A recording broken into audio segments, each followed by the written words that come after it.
नमस्कार। आज हम डिस्कस करेंगे हिमाचल प्रदेश जीके के इंपॉर्टेंट क्वेश्चन और आज एक इंपॉर्टेंट टॉपिक के ऊपर पहले ही बात कर लेंगे जिसमें आप बहुत ज़्यादा चिंतित हैं। अब देखिए, अगर आप तैयारी अपकमिंग एचपीआरसी की टीजीटी जेबीटी और बाकी के भी पेपर 1 एचएस जैसे एग्जाम्स के लिए तैयारी कर रहे हैं, डेफिनेटली आपको हेल्प मिलेगी जैसे कि पहले भी मिलती रही है। अभी एक सबसे बड़ा डाउट है कि आप मेंबर्स ओनली वीडियो जो है वो क्यों डाल रहे हैं यूट्यूब पर।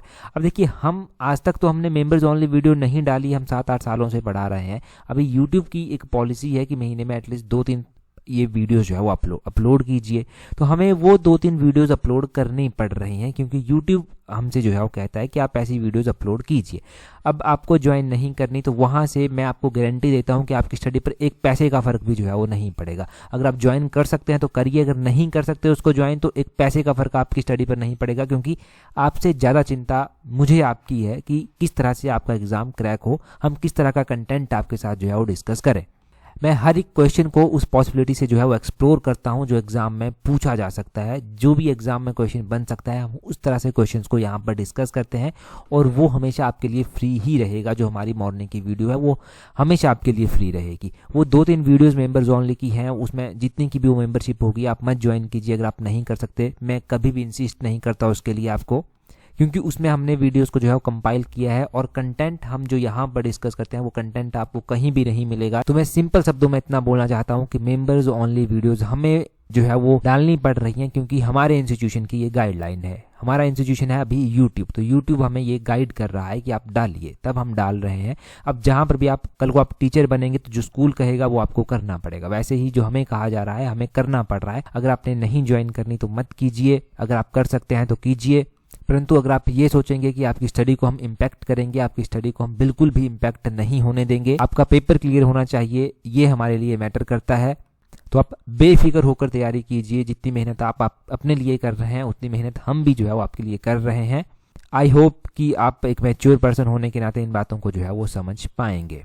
अभी हम क्वेश्चन नंबर 1 से जो है वो डिस्कशन को स्टार्ट करते हैं। Yula Kanda lake is situated in which of the following district of Himachal Pradesh. तो बोलते हैं कि ये जो यूला कांडा झील आती है, यूला कांडा झील हिमाचल प्रदेश के निम्नलिखित में से किस जिले में जो है वो आती है। देखो, हिमाचल प्रदेश में ना बहुत सारी लेक्स आती हैं। अब यूला कांडा भी एक लेक जो है वो उनमें से है। ये यूला कांडा लेक जो है वो कहाँ पर आती है? यूला कांडा लेक जो है वो किन्नौर में जो है वो आती है। ऑप्शन सी जो है वो इसका सही आंसर हो जाएगा। अब यूला कांडा एक इंपॉर्टेंट लेक है हिमाचल प्रदेश के किन्नौर डिस्ट्रिक्ट की। यहाँ के लिए ट्रैक भी जो है वो किन्नौर में फॉलो किया जाता है, ट्रैकर भी यहाँ पर जाते हैं। तो हम ये जानेंगे कि किन्नौर में पहले कौन कौन सी झीलें जो है वो आती हैं। किन्नौर की जो हमने झीलें पढ़ रखी हैं, किन्नौर में हमने सोरंग झील पढ़ रखी है, किन्नौर में ही हमने जो है वो नाको झील जो है वो पढ़ रखी है। इसके अलावा एक और इम्पोर्टेंट झील हमने आज पढ़ ली, यूला कांडा झील। यहाँ पर अगर किन्नौर की अगर हम बात करते हैं तो इसका एरिया जो है वो कितना आता है? किन्नौर का एरिया जो है वो 6553 स्क्वायर किलोमीटर जो है वो आता है। किन्नौर का जो एरिया आता है वो कितना आता है? वो आता है 6401 स्क्वायर किलोमीटर। किन्नौर का जो एरिया आता है वो 6401 स्क्वायर किलोमीटर आता है, जो कि पूरे हिमाचल के एरिया का 11.50% जो है वो कवर करता है। ये भी आपने ध्यान रखना है। किन्नौर का जो हेडक्वार्टर आता है वो रिकांगपियो में इसका हेडक्वार्टर आता है। और कई बार ऐसा क्वेश्चन पूछ लिया जाता है कि रिकांगपियो की समुद्र तल से ऊंचाई जो है वो कितनी है। तो रिकांगपियो की समुद्र तल से ऊंचाई जो है वो 2290 मीटर जो है वो आती है।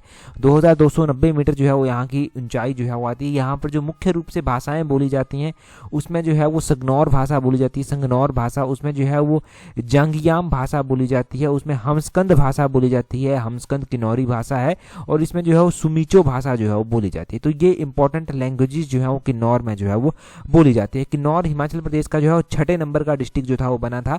6ठे नंबर का डिस्ट्रिक्ट जो था ये कौन से ईयर में जो था वो बना था? किन्नौर जो है वो 1960 में जो है वो हिमाचल प्रदेश का जो था वो 6ठे नंबर का डिस्ट्रिक्ट जो था वो बना था। ये भी आप ध्यान रखें। इससे पहले हिमाचल में 5 डिस्ट्रिक्ट हुआ करते थे और 6ठे नंबर का डिस्ट्रिक्ट किन्नौर जो था वो बना।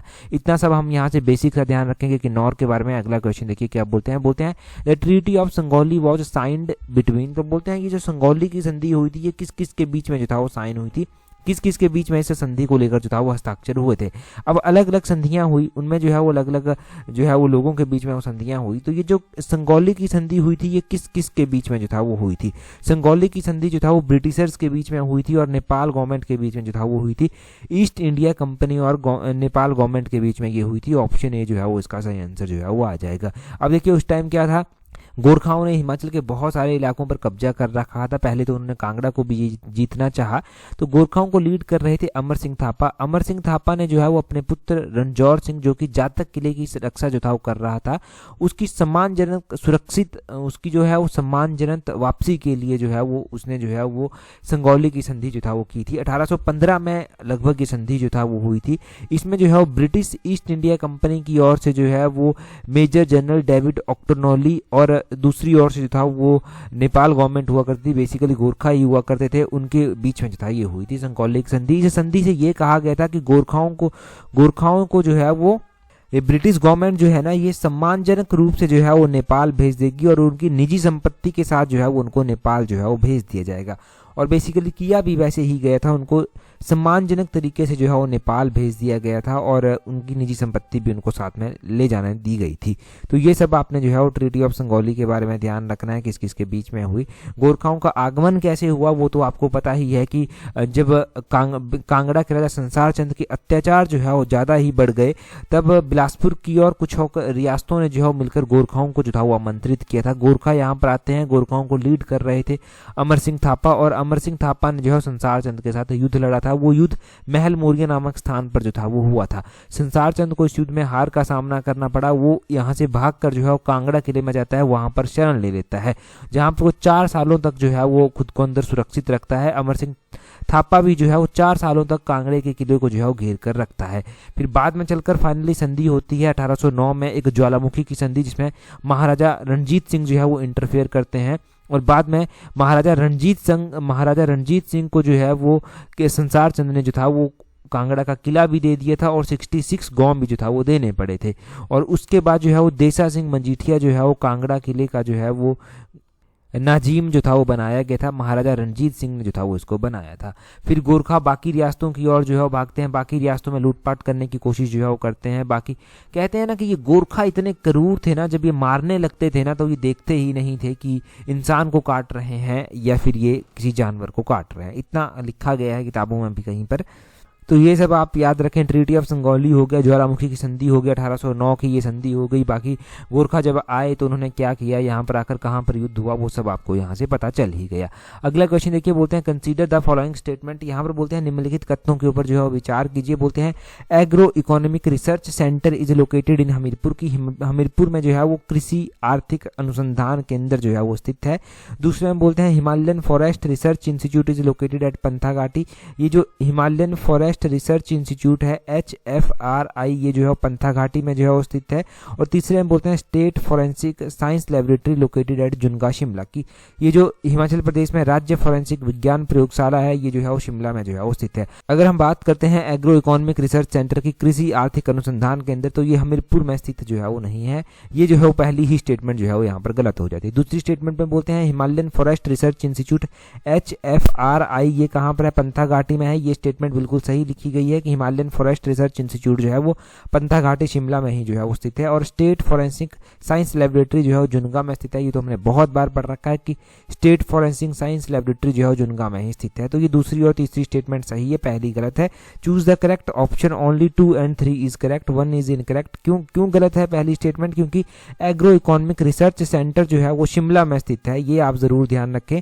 एग्रो इकोनॉमिक रिसर्च सेंटर जो है वो शिमला में स्थित है और हिमालयन फॉरेस्ट रिसर्च इंस्टीट्यूट जो है वो पंथाघाटी में स्थित है और स्टेट फॉरेंसिक साइंस लैबोरेटरी जो है वो जुनगा में जो है वो स्थित है। तो ये सब आपने इंपॉर्टेंट ध्यान रखना कि कौन सा इंस्टीट्यूट कौन सी चीज जो है वो कहाँ पर स्थित है, क्योंकि इसके बारे में बेसिकली एक नया क्वेश्चन जो है वो एग्जाम में बनेगा यहाँ से। अब MCQ बेस्ड क्वेश्चन पूछ सकते हैं कि एग्रो इकोनॉमिक रिसर्च सेंटर कहाँ पर है, आपका आंसर होगा शिमला में स्थित है। आप क्वेश्चन होगा कि हिमालयन फॉरेस्ट रिसर्च इंस्टीट्यूट कहाँ पर है, आप बोलेंगे पंथाघाटी शिमला में है। स्टेट फॉरेंसिक साइंस लैबोरेटरी कहाँ पर है, वो जुनगा में स्थित है। जुनगा कौन से डिस्ट्रिक्ट में आता है, वो शिमला डिस्ट्रिक्ट में ही जो है वो आता है। अगला क्वेश्चन देखिए क्या बोलते हैं during the reign of which Raja of Nurpur princely state the forts of Maokot Nurpur Taragarh were captured by the Mughal. तो बोलते हैं कि नूरपुर रियासत के किस राजा के शासनकाल के दौरान माओकोट नूरपुर और तारागढ़ के किले जो है वो उनके ऊपर मुगलों ने जो है वो कब्जा कर लिया था। देखिए नूरपुर रियासत के कौन से राजा हुआ करते थे उस टाइम? तो नूरपुर रियासत के जो है वो राजा जगत सिंह जो था वो उस टाइम हुआ करते थे। जगत सिंह, इसका ऑप्शन ए जो है वो सही आंसर हो जाएगा।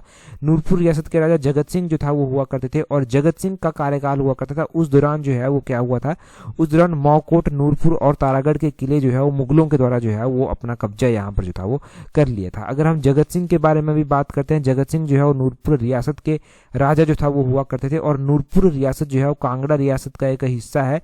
नूरपुर को जो है वो पहले धमेरी के नाम से जो है वो जाना जाता था। धमेरी रियासत की स्थापना जो है वो राजा जेठपाल के द्वारा लगभग 1000 ईस्वी पूर्व की गई थी, और नूरपुर के ही राजा जसपाल हुआ करते थे जिनको जो अलाउद्दीन खिलजी के समकालीन हुआ करते थे। नूरपुर के राजा भीमपाल हुआ करते थे, ये सिकंदर लोधी के समकालीन हुआ करते थे। नूरपुर के राजा जगतपाल हुए, ये जहांगीर के समकालीन हुआ करते थे। 1622 में जहांगीर के द्वारा अपनी पत्नी नूरजहां के साथ जो है वो यहाँ पर विजिट किया गया था, तब ये रियासत धमेरी के नाम से जो था वो जानी जाती थी। फिर उसी टाइम उनके मन में विचार आया कि नूरजहां के सम्मान में क्यों ना इस रियासत का नाम चेंज कर दिया जाए। उन्होंने धमेरी से नाम बदलकर जो है वो नूरपुर इस रियासत का नाम जो था वो रख दिया था। जगत सिंह जो है वो इसके कार्यकाल के दौरान ये किले जो है वो जो हम पढ़ रहे हैं, मौकोट, नूरपुर, तारागढ़, ये मुगलों के अधीन जो है वो चले गए। परंतु जगत सिंह के कार्यकाल के दौरान एक बैटल ऑफ ढलोग भी जो था वो हुई थी, ढलोग की लड़ाई भी जो था वो हुई थी। ढलोग की लड़ाई जगत सिंह ने 1623 में जो था वो लड़ी थी। ये चंबा के राजा के साथ जो था वो लड़ी गई थी। चंबा के राजा जनार्दन हुआ करते थे। चंबा के राजा जनार्दन जो है वो यहाँ पर मारे गए थे, और चंबा के राजा के जो पुत्र थे बालभद्र, इनको जो है वो अपनी निगरानी में जो है वो फिर बाद में चलकर राजा जो था वो बनाया गया था। ठीक है, ये आपने बैटल ऑफ ढलोग के बारे में ध्यान रखना है कि ढलोग की लड़ाई जो था वो कब हुई थी और किस किस के बीच में जो था वो हुई थी। 1623 में हुई थी, नूरपुर के राजा जगत सिंह और चंबा के राजा जनार्दन के बीच में जो था वो हुई थी। बाद में चलकर जगत सिंह के संबंध मुगलों के साथ थोड़े से बदल भी गई, पहले थोड़े फ्रेंडली हुआ करते थे। जगत सिंह और उसका पुत्र राजरूप हुआ करता था, इन्होंने जो है वो बाद में चलकर मुगलों के खिलाफ ही विद्रोह कर दिया था, और मुगलों में उस टाइम शाहजहां ने इस विद्रोह को दबाने के लिए जो है वो मुराद बख्श को जो था वो अपॉइंट किया था। ये जो विद्रोह इनके द्वारा किया गया था, जगत सिंह और उसके पुत्र राजरूप के द्वारा, ये 1640 में जो था वो किया गया था, और शाहजहां के द्वारा इस विद्रोह को दबाने के लिए मुराद बख्श को जो था वो अपॉइंट जो था वो किया गया था। ठीक है जी, ये सब आपने ध्यान रखना है। यहाँ पर जगत सिंह के मुगलों के साथ कैसे संबंध थे, पहले थोड़े अच्छे भी थे, फिर बाद में चलकर जो है खराब भी हो गए, खराब हुए, और वहां पर जो है वो इन्होंने विद्रोह भी जो था वो मुगलों के खिलाफ जो था वो किया था। तो ये आपको सारा यहाँ से जो है वो पता चलता है। अच्छा, नूरपुर रियासत के अंतिम शासक कौन हुआ करते थे, ये भी तो पता होना चाहिए, क्योंकि पहले और अंतिम शासक ये बड़े ही बेसिक क्वेश्चन किसी भी रियासत के जो है वो बनते हैं। तो अंतिम शासक जो है वो कौन हुआ करते थे, ये वीर सिंह जो था वो नूरपुर रियासत के अंतिम शासक जो था वो हुआ करते थे। तो बस इतना सब हम यहाँ से याद रखेंगे। अगले क्वेश्चन की ओर जो है चलते हैं। अगले क्वेश्चन में हमसे क्या पूछा गया है, परंतु अगला क्वेश्चन हम डिस्कस करें उससे पहले, अगर आप तैयारी कर रहे हैं अपकमिंग HPRC के TGT एग्जाम के लिए, आप तैयारी कर रहे हैं HPRC के JBT एग्जाम के लिए, तो आप हमारी कॉम्प्रिहेंसिव टेस्ट सीरीज को ज्वाइन कर सकते हैं, जिसका लिंक नीचे डिस्क्रिप्शन बॉक्स, कमेंट बॉक्स में दिया गया है। देखिए, अगर आप सीरियसली तैयारी कर रहे हैं और चाहते हैं कि आपकी स्टडी को प्रॉपर शेप मिले, आप चाहते हैं कि आपकी जो कमियां हैं उनको आप एनालाइज कर आगे बढ़ सकें, तो ये आपके लिए सही टाइम है, सही अपॉर्चुनिटी है इस टेस्ट सीरीज को ज्वाइन करके आगे बढ़ने की। नीचे डिस्क्रिप्शन बॉक्स, कमेंट बॉक्स में जो है टेस्ट सीरीज का लिंक जो है वो दिया गया है। देखिए, यहाँ पर मैं आपको बता दूं कि PGT के टाइम जब एग्जाम को 1 महीना रह गया था ना, तब उस टाइम ना कुछ एक स्टूडेंट्स बड़े ही ओवर कॉन्फिडेंस में आ गए थे कि पेपर तो निकल ही जाएगा, परंतु जितने भी बच्चे ओवर कॉन्फिडेंस में थे उनका एग्जाम जो है वो नहीं निकल पाया। जिन्होंने जो है वो बड़े कॉन्स्टेंट वे में तैयारी की थी, बड़े साइलेंट वे में रिवीजन किया था और बड़ी स्ट्रेटेजी के साथ रिवीजन किया था, एग्जाम फाइनली जो था वो वही निकाल पाए। ये रिजल्ट जो है वो प्रूव करता है इस बात को। तो TGT में भी ओवर कॉन्फिडेंस में आपको आने की जरूरत नहीं है, आपको बड़े ही जो है वो बेसिक वे में बड़ी ही स्ट्रेटेजी के साथ जो है तैयारी करनी है ताकि एग्जाम क्लियर हो सके। ओवर कॉन्फिडेंस आप में होना ही नहीं चाहिए, आप में सिर्फ कॉन्फिडेंस होना चाहिए, और वो भी तब जब जो है वो आप एग्जाम निकाल लेंगे। वो कॉन्फिडेंस आप में खुद आ जाएगा जब आप सक्सेस जो है वो हो जाएंगे। चलिए अगला क्वेश्चन देखते हैं। बोलते हैं which officer of the army belonging to Himachal Pradesh became a chief of the army staff. तो बोलते हैं कि कौन से ऑफिसर थे हिमाचल प्रदेश के जो आर्मी में थे और चीफ ऑफ आर्मी स्टाफ भी जो था वो बने थे। अगर हम चीफ ऑफ आर्मी स्टाफ की बात करते हैं तो हिमाचल प्रदेश से जो चीफ ऑफ आर्मी स्टाफ रह चुके हैं वो कौन रह चुके हैं, वो VN शर्मा जो है वो रह चुके हैं। VN शर्मा जो है वो हिमाचल से संबंध रखते थे और ये जो है वो चीफ ऑफ आर्मी स्टाफ भी जो है वो रह चुके हैं। अब ये चीफ ऑफ आर्मी स्टाफ रह चुके हैं तो ये कौन से जिले से जो है वो संबंध रखते हैं। VN शर्मा का आपने ध्यान रखना है कि VN शर्मा जो है वो संबंध रखते हैं कांगड़ा जिले से। कांगड़ा जिले से ये संबंध रखते हैं और इनके बारे में इनका ये भी ध्यान रखें इनका पूरा नाम क्या है। इनका नाम विश्वनाथ शर्मा है, कांगड़ा के डाट गांव से जो है ये संबंध रखते हैं। जो आप मेजर सोमनाथ शर्मा के बारे में पढ़ते हैं, मेजर सोमनाथ शर्मा जिनको जो है वो पहला परमवीर चक्र अवार्ड जो है वो दिया गया था, उनके ये भाई हैं V N Sharma. V N Sharma जो है वो 1962 की बैटल में भाग लेते हैं, 1965 की बैटल में भी इन्होंने भाग लिया, 1971 की बैटल में भी इन्होंने भाग लिया। इनको जो है वो परम विशिष्ट सेवा मेडल भी मिला है, इनको अति विशिष्ट सेवा मेडल भी मिला है।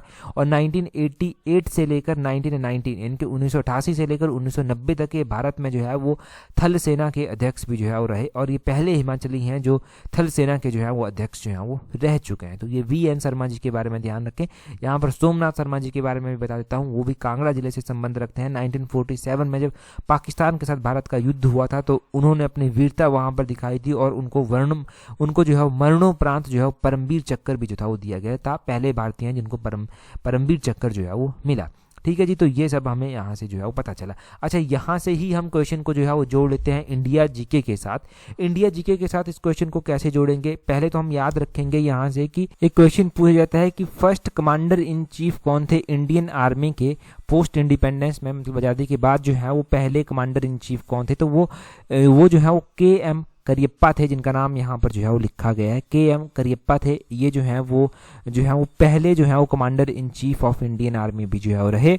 और अगर हम बात करते हैं कि प्रेजेंट टाइम में जो है वो आर्मी के चीफ कौन है, तो वो जनरल उपेंद्र द्विवेदी जो है वो आर्मी चीफ के जो है प्रेजेंट टाइम में जो है वो आर्मी चीफ है। जनरल उपेंद्र द्विवेदी का नाम आपने जरूर ध्यान रखना है। उपेंद्र द्विवेदी जी का नाम हो गया, बाकी के नाम भी आपने जान लिए जो एग्जाम पॉइंट ऑफ व्यू से इंपॉर्टेंट है। अगला क्वेश्चन देखेंगे हमारे पास क्या बोलते हैं मैच द फॉलोइंग। तो बोलते हैं यहाँ पर कुछ एक ऑप्शंस आपके पास दी गई हैं, इनके बारे में आपको विचार करना है। बोलते हैं the last Mughal governor of Kangra fort appointed in 1770 was Saif Ali Khan. बोलते हैं 1770 में जो है वो कांगड़ा किले में जो है वो अंतिम मुगल गवर्नर जो है वो अपॉइंट किए गए थे, जिनका नाम सैफ अली खान था। और दूसरे में बोलते हैं first Mughal governor of Kangra fort was Nawab Ali Khan appointed in 1620। अब बोलते हैं कि कांगड़ा किले के पहले मुगल गवर्नर जो था वो बनाए गए थे नवाब अली खान, जो कि 1620 में जो था वो नियुक्त जो था वो किए गए थे। और तीसरे में बोलते हैं कि Timur invaded Kangra hills which were ruled by Raja Prithvichand in 1398, कि तैमूर ने कांगड़ा पहाड़ियों पर आक्रमण किया जो 1398 में जो है वो पृथ्वीचंद के शासनकाल के दौरान जो था वो किया गया था। और आगे बोलते हैं the first state plundered by Banda Bahadur was Kahlur, कि बंदा बहादुर के द्वारा जो पहला स्टेट को लूटा गया था वो कहलूर स्टेट जो था वो लूटा गया था। हम पहली ही स्टेटमेंट से जो है वो डिस्कस करना स्टार्ट करते हैं। सबसे पहले क्या बोला गया है, सबसे पहले बोला गया है कि last Mughal governor of Kangra fort जो है वो जो है वो 1770 में अपॉइंट होते सैफ अली खान। देखिए, अगर हम बात करते हैं कांगड़ा के बारे में, तो कांगड़ा के जो लास्ट मुगल गवर्नर बनाए गए थे वो बनाए तो सैफ अली खान ही गए थे, परंतु सैफ अली खान जो है वो 1770 में जो है वो लास्ट मुगल गवर्नर जो था वो यहाँ के नहीं थे। तो ये स्टेटमेंट जो है वो थोड़ी सी गलत हो गई, यहाँ पर थोड़ा सा करेक्शन करने की जो है वो जरूरत है। करेक्शन कैसे करेंगे, आपने ध्यान रखना है कि 1770 में नहीं 1740 की ये बात है, जब नवाब सैफ अली खान को जो है वो कांगड़ा किले का लास्ट मुगल गवर्नर जो था वो बनाया गया था। पहली स्टेटमेंट गलत हो गई। दूसरी में बोलते हैं first Mughal governor of Kangra fort was Nawab Ali Khan appointed in 1620, की पहले कांगड़ा किले के जो गवर्नर बने थे वो नवाब अली खान बने थे 1620 के आसपास। तो कांगड़ा किले पर जो है वो नवाब अली खान का नेतृत्व हुआ था। ये कांगड़ा किले के पहले जो है वो कांगड़ा किले के पहले गवर्नर जो था वो बने थे मुगल गवर्नर, 1620 के करीब ही बने थे। ये स्टेटमेंट बिल्कुल सही जो है वो आपके पास दी गई है। तीसरे में बोलते हैं Timur invaded the Kangra hills which were ruled by Raja Prithvichand in 1398। देखो, तैमूर ने जो है कांगड़ा की पहाड़ियों पर आक्रमण किया था, और कांगड़ा की पहाड़ियों पर इसने 1398 को ही आक्रमण किया था। ये बात भी बिल्कुल सही है, परंतु पृथ्वीचंद का शासन उस टाइम नहीं हुआ करता था। पृथ्वीचंद का शासन जो है वो उस टाइम नहीं हुआ करता था। उस टाइम किसका शासन जो था वो हुआ करता था, आपने ध्यान रखना है कि उस टाइम जो है वो मेघचंद का शासन जो था वो हुआ करता था। मेघचंद जो है वो उस टाइम जो है वो रूलर जो था वो हुआ करता था। तो तीसरी स्टेटमेंट भी गलत हो गई आपके पास। चौथी बोलते हैं first state plundered by Banda Bahadur was Kahlur, तो बंदा बहादुर के साथ जो पहला राज्य लूटा गया था वो जो है वो कहलूर ही था। ये स्टेटमेंट बिल्कुल सही जो है वो यहाँ पर दी गई है। हमारे पास सिर्फ जो सही स्टेटमेंट दी गई है उसमें जो है वो दूसरी और चौथी स्टेटमेंट जो है वो सही है। ऑप्शन डी सही आंसर है। Only 2 and 4 is correct. Last Mughal governor of Kangra fort was appointed in 1740 was Saif Ali Khan. तो ये आप ध्यान रखें। First Mughal governor of Kangra fort was Nawab Ali Khan appointed in 1620, ये बात भी सही है। और तैमूर के द्वारा जो कांगड़ा हिल्स पर आक्रमण किया गया था 1398 में, उस टाइम मेघचंद कांगड़ा के राजा हुआ करते थे, ये ध्यान रखें। First state plundered by Banda Bahadur was Kahlur. Kahlur के द्वारा पहला स्टेट प्लंडर्ड बंदा बहादुर जो था वो किया गया था, ये भी सही बात है।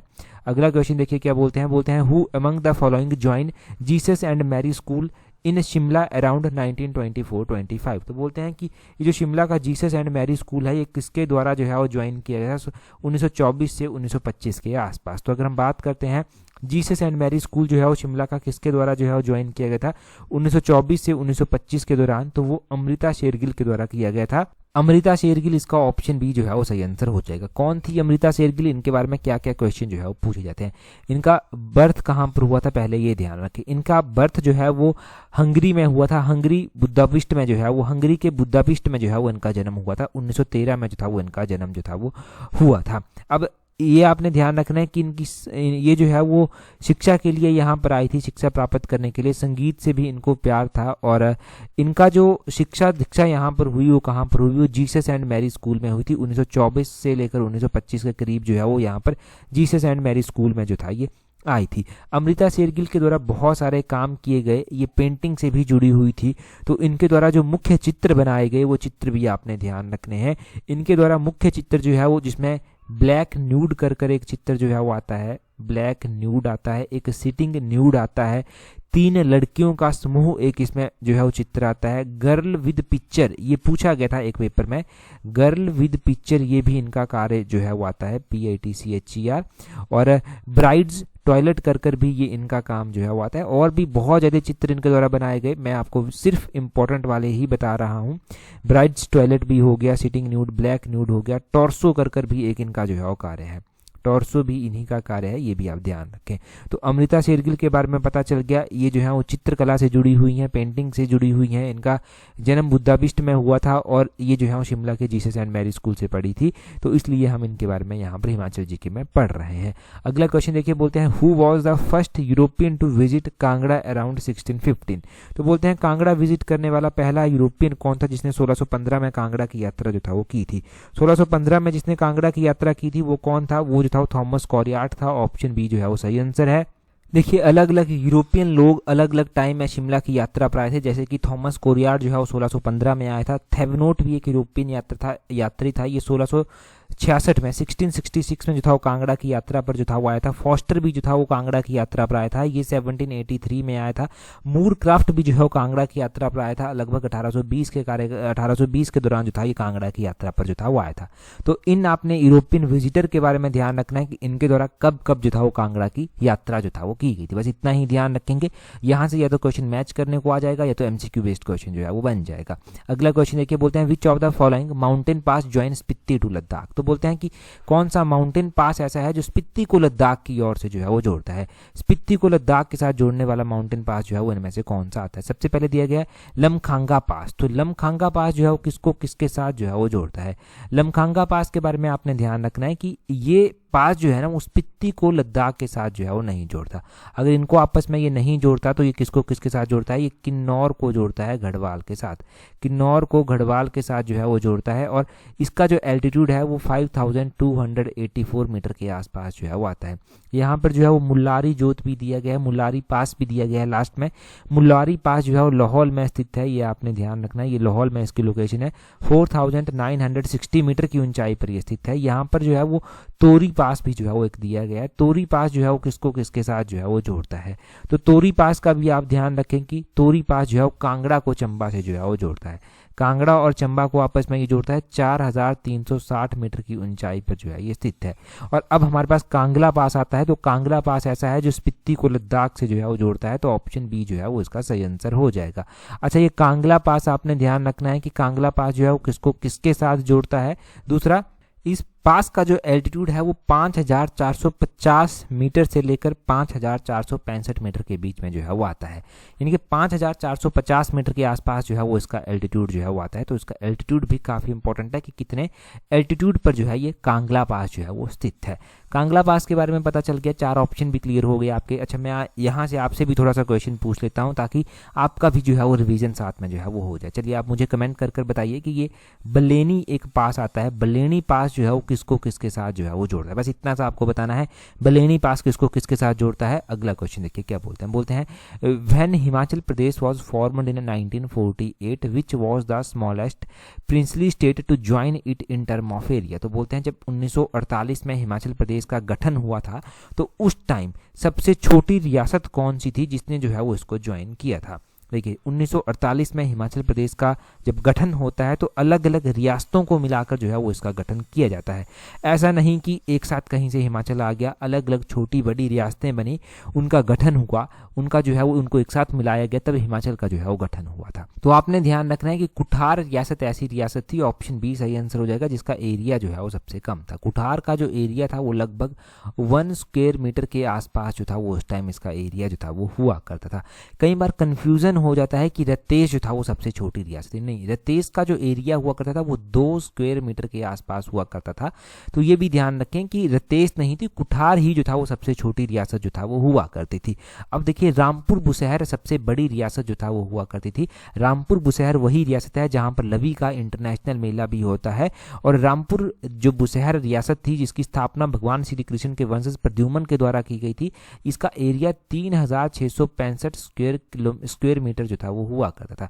ये आप एरिया याद रखें, बड़े ही छोटे छोटे एरिया इन रियासतों के जो था वो हुआ करते थे। तो इन रियासतों के एरिया आपने ध्यान रखने हैं, सबसे छोटे वाली रियासत, सबसे बड़े वाली रियासत आपने नोट कर ली हो गई। ये जो कुठार रियासत थी ना, इस रियासत की स्थापना किसके द्वारा की गई थी, तो कुठार रियासत की स्थापना जो था वो सूरत चंद के द्वारा जो था वो की गई थी। और इसके अंतिम शासक कौन थे, तो किशन चंद जो था वो इसके अंतिम शासक जो था वो हुआ करते थे। तो इसकी स्थापना किसने की, इसके अंतिम शासक कौन थे, वो भी जो है वो बेसिक क्वेश्चन आप यहाँ से जोड़ लें। यहाँ से हमने उतना ही डाटा जो है वो रिवाइज किया जो एक बार में याद रखा जा सकता है। हो सकता है कि अगले एग्जाम में जो है वो कुठार रियासत का एरिया आपसे पूछ लिया जाए। अगला क्वेश्चन देखिए, बोलते हैं Namkhan is directly related to which of the following in Spiti valley. तो बोलते हैं नमखान जो है वो स्पीति घाटी में जो है वो है, और ये किससे संबंधित है सीधे तौर पर, वो आप कमेंट कर जो है वो बताएंगे।